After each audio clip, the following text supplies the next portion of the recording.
All right, if you're prepping for the Queensland bar exams, listen up.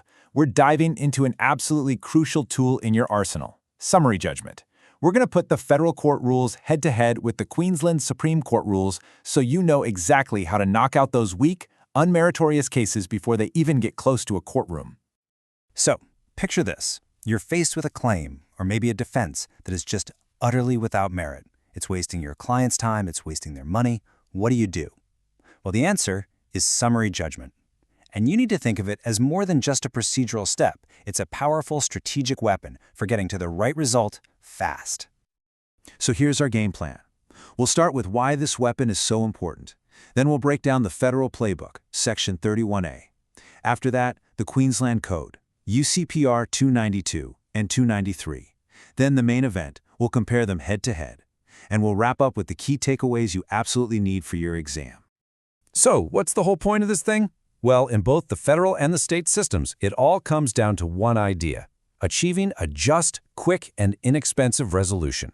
Think of it like a filter. It's designed to weed out the cases that just have no leg to stand on, saving everyone the enormous cost and stress of a full-blown trial. Okay, let's kick things off in the federal jurisdiction. The piece of legislation you need to burn into your memory is Section 31A of the Federal Court of Australia Act 1976. We're going to walk through this subsection by subsection, because trust me, the details here are absolutely critical when you're making an application. Let's start with Section 31A, subsection 1. This is your go-to tool when you're the applicant, the plaintiff. It lets the court give you judgment right then and there if you can convince it that the other side has, and here's the key phrase, no reasonable prospect of successfully defending the case. Remember those words, no reasonable prospect. Now, the Act gives you a perfect mirror image for when you're on the other side. That's Section 31A, subsection 2. This one empowers the respondent, the defendant. So if someone brings a flimsy claim against your client, you can apply to get it tossed out if you can show the court that the applicant has, you guessed it, no reasonable prospect of success. It's all about shutting down those meritless claims early. Okay, now for what is arguably the most important part of this whole section, subsection 3. This is a game changer. It explicitly says that a case does not need to be hopeless or bound to fail to be knocked out. This was a massive, deliberate change from the old law. It lowered the bar. The court isn't looking for absolute certainty of failure anymore. It's looking for a realistic, practical assessment of whether the case has any real chance. And just to round out Section 31A, a couple of quick but important bits of fine print. Subsection 4 makes it really clear that this power is an extra tool in the toolbox. It doesn't replace other powers the court has, like striking out shoddy pleadings. And subsection 5 draws a very clear line in the sand.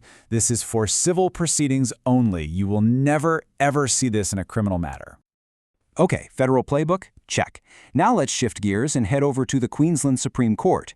Here, the power doesn't come from an act, but from the Uniform Civil Procedure Rules, what you'll always hear called the UCPR. Specifically, we're looking at Rules 292 and 293. Now, for a plaintiff in Queensland, you're looking at Rule 292.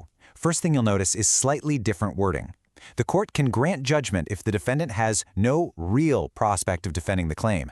But, and this is the part you cannot forget, there is a second mandatory requirement. You also have to show that there is no need for a trial. It's a two-part test. You have to prove both. And, no surprise here, Rule 293 gives the exact same power to the defendant. A defendant can get a claim thrown out if the plaintiff has no real prospect of succeeding and there is no need for a trial. I am repeating that second part on purpose because it is the single most important difference you have to remember for your exams. In Queensland, it is always a two-part test. So just lock this in your head. The Queensland test is a two-limbed hurdle. It's a two-hurdle race. While the federal court is really just focused on that one question, the prospect of success, a Queensland barrister has to clear two. First, you prove the other side's case is weak. And second, you have to prove that a trial would serve no useful purpose anyway. All right, this is it. The moment of truth for your exam prep. Let's put these two systems right next to each other, seeing the similarities and, way more importantly, the differences, laid out nice and clear, is the best way to make sure this information sticks. Let's just walk through this table, shall we? Okay, first, the wording. The feds say no reasonable prospect. Queensland says no real prospect. Now, you'd think that's a big deal, right? Well, plot twist. The courts have basically said they mean the same thing, so don't get hung up on that. The huge difference is that next line, the additional test. The federal rule doesn't have one, but Queensland explicitly in black and white requires you to prove no need for a trial. Also notice, the Federal Act gives you that super helpful clarifier in S31A3 that the case doesn't have to be hopeless. In Queensland, you have to rely on case law for that same idea. So what does this all mean in practice when you're actually on your feet in court? Well, in the federal court, your argument is laser-focused on one simple question. Does the other side have a reasonable shot at winning? That's it. But in the Queensland Supreme Court, you have to win that argument, and then you have to win a second, totally separate argument that nothing useful would be gained by going to a full trial. Maybe the facts aren't really in dispute, or the legal issue is just cut and dried. It can definitely be a higher bar to clear. Whew, okay, we have covered a lot of ground.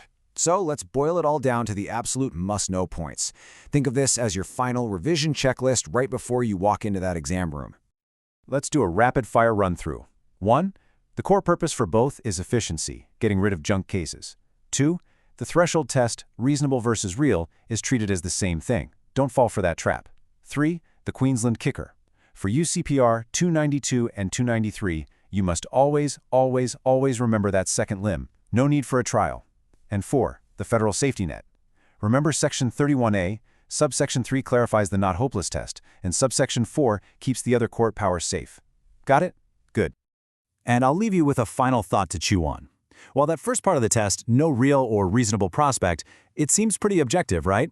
But that second Queensland limb, that no need for a trial, well, that is almost entirely a matter for a judge's discretion. It really makes you ask, where does the real power in summary judgment lie? Is it in the black-letter law of the text, or is it in a judge's gut feeling, their fundamental assessment of whether justice truly demands a full hearing?